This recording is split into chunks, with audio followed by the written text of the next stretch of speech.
Reka mbifurize ibihe byiza mwese mukomeje kugenda mubana na Chris KAME cyangwa se KAME TV Rwanda kuri iyi chaîne. Mu gitondo naramutse rero nari ngiye gukora inkuru ngiye kubona mbona inkuru ibabaje cyane muri ivugwa muri polisi y'u Rwanda, polisi yacu dukunda. Nza gucisha mwamaso nsanga ni impanuka y'abavandimwe cyangwa se bakuru bacu cyangwa barumuna bacu cyangwa se mbese nabacu babiri b'abapolisi bakoze impanuka.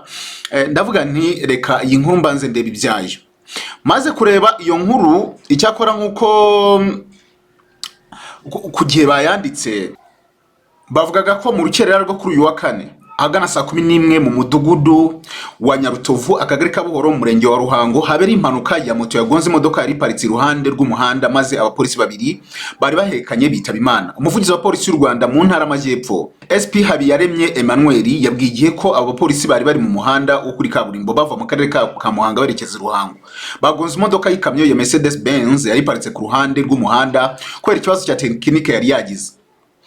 SP Habiyaremye yavuze ko abapolisi bahise bitaba Imana ndetse ubu imibiri yabo yajyanye ku bitaro bya Kabgayi. Iperereza ryahise ritangira kugira ngo hamenyekane cyaba cyateye iyo mpanuka. Umunyamakuru yamubaje niba kuba banyakwigendera bagonze imodoka iparitse bitabivuze ko baba bagenderaga ku muvuduko uri hejuru. SP Habiyaremye asubiza ko byose bizajya agaragara nyuma y'iperereza. Mu by'ukuri nababaye singiye ngo mbabeshye, buriya kumva umuntu ushinzwe umutekano nyine buri wese yapfuye birababaza, ariko noneho uyu muntu ashinzwe umutekano izi nzego zacu kumva ari uburyo yapfuyemo nyine wumva tu ari ukuntu bikubabajemo. Niyo mpamvu nahisemo kubasangiza iyi nkuru, ariko ntabwo yende yari impanuka ya mbere. Ngira ngo polisi naho igikora impanuka, ngira ngo mugize mwumva nanone imodoka ya polisi igeze igonga. Impanuka zo zirasanzwe, ariko aba bavandimwe reka tubifurize iruko ridashira. Rero tuvuye yenda mu nkuru y'akababaro, ngewe nahise numirwa mbonye abakobwa bacu b'i Kigali ngo abagabo ngo arabazinutswe. N'umukobwa avuze ngo abagabo ngo arabazinutse. Dore nguyu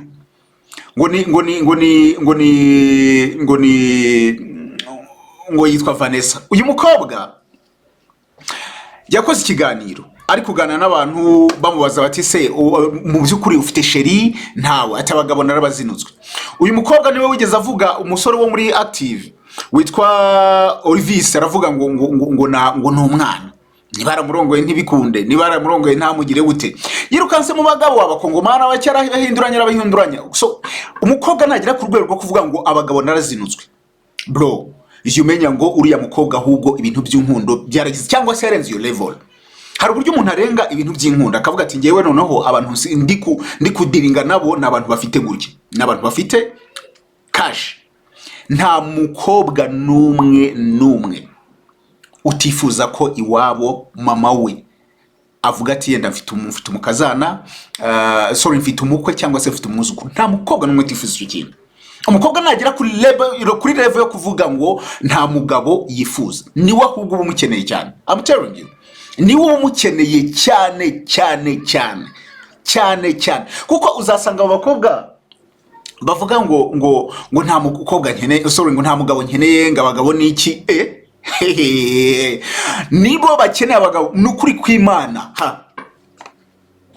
Noneho ikibikwemeza yana so kuvugira kuri Vanessa, ariko nawe arabizi neza ko amanye n'umutima we ko ejo bundi ahubwo ari uko yabuze umuntu ugira gute. Basore rero b'i Kigali mwihutishe rwose, mwihutishe izo nini izo nkwano n'ibiki mugende kwa Vanessa ahashye. Nta mukobwa utifuza iriya kanzu y'umweru, nta ubaho utifuza iriya kanzu y'umweru. Nabikubwira azababeshye. Niyo mpamvu Vanessa yatubeshye. watubeshye aho gukeneye abagabo barenze umwe cyangwa se ufite n'abarenze umwe. Ushobora kuba aragiye umukobwa arya apropose akavuga akabwira abahungu ese wampropose wangize mu rugo wagize mu abahungu akabona reka abahungu bose no kuza birongorera bigendera. So yo bigize rero nibwo avuga ngo abagabo ndabazinutswe kubera ko abona ko abagabo mbese kuri we nyine ntago bamushobokeye. Ikibikwemeza, reba uyu mukobwa uyu nguyu, reka yitwa Isabel Johnson, no muri Ghana uyu mukobwa. Noneho gihari inkuru yacicikanye ni ibinyamakuru byinshi byanayanditse kugira ngo wumve urwego aba bakobwa mu Rwanda baba babeshyaho nta mugabo nkeneye ntaki. Reka bikwereke.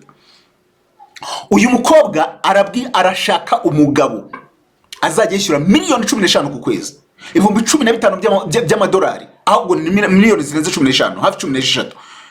Umugabo ni diplome yitwa Isabel, nuko akatazi ni mwiza. Mu nkuru nabonye ibyamakuru byinshi byanditse bagize bati yitwa Isabel, kuri we ngo amafaranga si kibazo kuko yakoreye amafaranga menshi ahagije, kandi na nubu aracyakora, no kwisura ntabwo ari igitego joro. Umukobwa mwiza ngira ngo muramubona, akaba ashaka umusore witeguye kumubera umugabo, akazajya amuhemba amadolari 15,000 ku kwezi, arenga miliyoni 15 z'amanyarwanda. Ariko uwo mugabo hari ibyo agomba kuba yiteguye kuzuza. Abinyujije ku butumwa yashyize ku mbuga nkoranyambaga, uyu mukobwa yavuze ko kuva mu bwana bwe yagiye anyura mu buzima butandukanye burimo ubwiza n'ububi, byose muri gahunda zo gushaka amafaranga, aho atanatinya kuvuga ko hari n'akazi gasuzuguritse yakoze, ariko kuri ubu ngubu urwego agezeho yumva rumuhagije ku buryo nawe akeneye kwihitiramo umuntu ugomba kuzamubera umugabo bakabyara n'abana. Ako kantu k'abantu gashyire umukobwa Vanessa nta mwana tuzagira. Niko utavuga ngo abakobwa b'Kigali mureke kudufera mani. Isabella yemeza ko yagiye akundana ndetse akaryamana n'abagabo batandukanye barimo aburungano rwe, abarusha imyaka, ndetse ngo na ba sugar daddy. Kuri ubu aravuga ko nyuma yo kumenya imibereho y'iby'urukundo kuri izo nzego z'abantu batandukanye, kuri ubu yamaze gutoranya iby'umugabo we agomba kuba yujuje, maze nawe akazi yamuhembe 15,000 by'amadolari ku kwezi. Mu butumwa bw'amajwi yazengurutse ku mbuga nkoranyambaga, uyu mukobwa yagize ati muraho neza, nitwa Isabel. Avuga biriya nababwiye. Mu bintu rero yavuze, kugira ngo umbere umugabo ugomba kuba uri umusore muremure kandi mwiza, ukaba uri umusore usobanutse kandi uzi gufata neza umugore no mu gitanda, kandi ukaba utari se ndata cyakorana yanjye ngo kandi ukaba utari se ndatazi, nuko utari wawe utameze nk'inkoko. Icya kabiri, ugomba kuba witeguye kujya mu rugo ugakora imirimo yose yo mu rugo, kuko we ngo ntabwo azajya aho ari, aba yagiye ku kazi, kandi wibuke ko azajya guhemba bya 15,000 rwango ku kazi ko mu rugo uzajya uhemberwa 15,000, ariko unagira gutya mabuja. Icya gatatu, ugomba kuba witeguye ko kuganira n'inshuti zawe ari ku munsi wo ku cyumweru gusa. Ikindi kandi mu gihe ugiye kuganira nabo uba ugomba kumenyesha uwo mukobwa, byaba ngombwa mukanajyana, kuko kuri ubu ngubu ntabwo akigira abantu icyizere, ushaka kumucinya, ushaka kugira gute. Icya kane, ugomba kuba witeguye kutagira telefone y'umuntu w'igitsina gore witaba, keretse uwo mu muryango wawe gusa, kandi mukaba mumuziranyeho ibintu bya n'inshuti isanzwe n'iki, ibyo bintu umukobwa ntabwo abyemera. Icya gatanu, nta mwana wawe wabyaye ahandi ugomba kuza mu rugo rwanyu mbere yuko abo muzabyarana bageza ku myaka y'ubukuru. Nimukenera umukozi wo kurera abana, agomba kuzaba ari umugore ukuze, kandi ni uwo mukobwa uzishakira uwo mukozi, ntabwo ari umugabo uzahitamo umukozi wo kurera abana. Kwa abagabo hari uburyo, hari story imwe genda kuri aka kantu. Hari umugabo umwe wo muri Kigali ngo yayaga aryamana n'abakozi bo mu rugo, umugore akazana abakozi, umugabo akarongora, umugabo akazana abakozi, umugabo akarongora.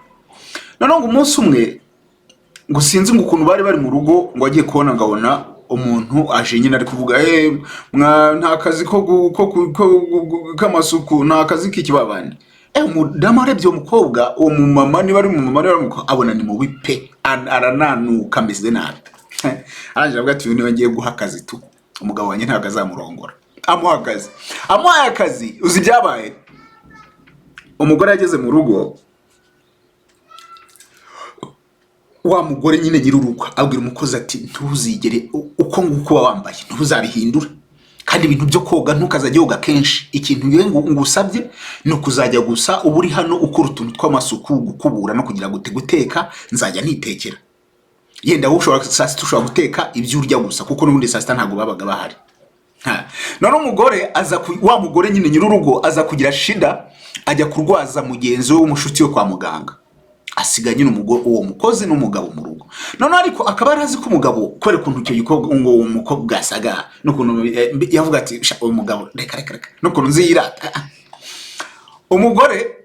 Umugabo nyine amarana, bamaze umunsi wa mbere urashira, umugabo reka yaza yanavuga akanabaza umugabo nyine muri iyo minsi umukozi yabaga yabona n'amasahani ngo nura mukobwa yogeje, ati oya ati naringize ngo niwe ngono ntago nariraho imyenda yanjye ngo ntazayikore umugabo nuko yarameze noneho umugore aragenda yikubitira iminsi 2 kwa muganga arangije nyine aragaruka mu rugo barakomeza ubuzima ngo acire ngo ibyumweru 3 abona umukobwa ubuzima nyine ntabwo bumeze neza kwezi kwa mbere kurashira abona umukobwa intege zikujyana zicika amezi 2 atanye umukobwa abona umukobwa atangiye kuruka anwaze ufite icyo kibazo ati nyine narasamye wasamye se inda yande ngo ya boss wayisamye ryarize ko cyagiye nyine wari waragiye kwa muganga ngo sinzi ukuntu nyine ngo narindi mu nkubura kuno ngo arampamagara ngo ninze ngo nkora amasuku mu cyumba ngezeyo nyine karambwira ngo ndongore nanjye nyine kuko ari boss ndemera ambwira akazanyongeza 5,000 none se yarakongeje ngo ku mushahara nyine yajyaga yampa ku ruhande akavuga ngo sinzabikubwire mwampembaga na wakampemba ndi ku ruhande so impamvu mbabwiye aka story no kubera ko abagabo n'abakozi ngo barashye urumva uyu mukobwa cya gatandatu nta muntu numwe yabishuti cyangwa uwo mu muryango ugomba kubwira imero yanyu bigomba kuguma ari ibanga ryanyu gusa wowe n'uwo mukobwa icya karindwi nta mpamvu nimwe igomba gutuma hagira inshuti yawe cyangwa umuntu wo mu muryango wawe urara mu rugo rwacu aha ni iwacu ntabwo azaba ari muri loge abadusuye rero bagomba gutaha ngayo amabwiriza yo gutsindira uyu mukobwa witwa Isabel akazajya guhemba miliyoni zirenga 15 z'amafaranga y'u Rwanda ubishoboye man andika kuri Facebook yitwa Isabel Johnson n'umunyagana urahita umubona kuri iyo foto nagushyiriye aho ngaho ubundi hashye koko ugende nyine umukozi wo mu rugaza guhemba iyo 15 ariko Simon njye nayafata nayafata no ubwo nanjye babwira tutari twarenga ku bintu byuko abakobwa ndi kugira nkumvisha urwego abakobwa bashaka abagabo ariko umukobwa kaza abagabo reka mwumve video mwumva aka video mutima wo kurihira umugabo wawukuye namuhaye ibirenze umutima twakundanye kera n'ubundi tukiri abana twiga Mizero Rosine w'imyaka 28 y'amavuko amaze iminsi yiruka mu buyobozi avuga ko yarihiye icyiciro cya 2 cya kaminuza umusore witwa Uwizeyimana Jean Claude basezeranye ko azamuhemba kumugera umugore ndetse ngo banabyarana abana 2 anamufasha kugura inzu ariko umusore ngarangije kwiga ntiyubahiriza amasezerano naramuriye ibintu miliyoni 3,460 yigaga muri Piyace irubengero yarambwiye ati njyewe nagushakaga kwiga nkarangiza narabibonye ubuzima bwiza ndabufite ubu ndi kuri salary nifuza uzakumoye cyangwa ure bandi hantu ujye shaka ko nsubiza amafaranga namuhiye kaminuza icya gatatu ndashaka ko amenya inshingano z'abana be Mizero asobanura ko